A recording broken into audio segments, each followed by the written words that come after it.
পারস্য উপসাগরের সংকীর্ণ জলপথ হরমুজ প্রণালীতে উত্তেজনা তুঙ্গে। ইরানের হামলায় প্রতিবেশী দেশগুলোর জ্বালানি রপ্তানি যখন প্রায় বন্ধ রয়েছে, তখন তেহরানের তেলের বাজার যেন আরও রমরমা। আমেরিকা ও ইসরায়েলের রক্তচক্ষু উপেক্ষা করেই হরমুজ প্রণালী দাপিয়ে বেড়াচ্ছে ইরানি জাহাজের বহর। স্যাটেলাইট চিত্রে দেখা যাচ্ছে নিষেধাজ্ঞার তোয়াক্কা না করেই লাখ লাখ ব্যারেল তেল বিশ্ববাজারে পাঠাচ্ছে তেহরান। রয়টার্সের প্রতিবেদনে উঠে এসেছে এ তথ্য।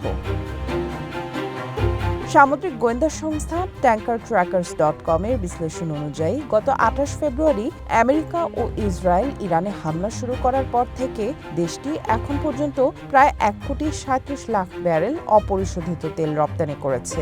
আর জাহাজ ট্র্যাকিং পরিষেবা কেপলারের তথ্য মতে মার্চের প্রথম ১১ দিনে ইরানের রপ্তানির পরিমাণ প্রায় ১,৬৫,০০,০০০ ব্যারেল।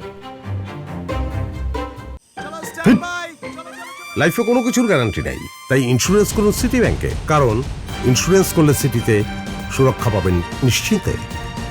রয়টার্স বলছে ইরানের তেল রপ্তানিতে তেমন কোনো বাধা দিচ্ছে না আমেরিকা। ভেনেজুয়েলায় সামরিক অভিযানের পর যেমন নৌ অবরোধ আরোপ করে তেল পরিবহনকারী জাহাজগুলো জব্দ করেছিল আমেরিকা, ইরানের ক্ষেত্রে তেমন কোনো পদক্ষেপ এখনো দেখা যায়নি।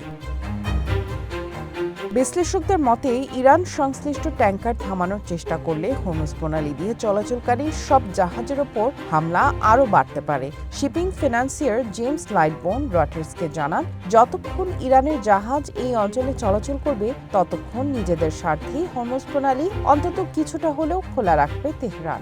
আমেরিকা যদি ট্যাঙ্কার জব্দ করা শুরু করে তবে ইরান মাইন বসিয়ে প্রণালীটি পুরোপুরি বন্ধ করে দিতে পারে। tankertrackers.com এর স্যাটেলাইট চিত্র অনুযায়ী ইরানের প্রধান রপ্তানি কেন্দ্র খার্গ আইল্যান্ডে এখনও বেশ কিছু বিশাল তেলের ট্যাঙ্কার তেল বোঝাই করছে। শিপিং সূত্রগুলো জানিয়েছে ইরানের জাহাজগুলো তাদের নিজস্ব বিশেষ অর্থনৈতিক অঞ্চলের ভেতর দিয়ে চলাচল করছে, যা তাদের বাড়তি সুরক্ষা দেয়।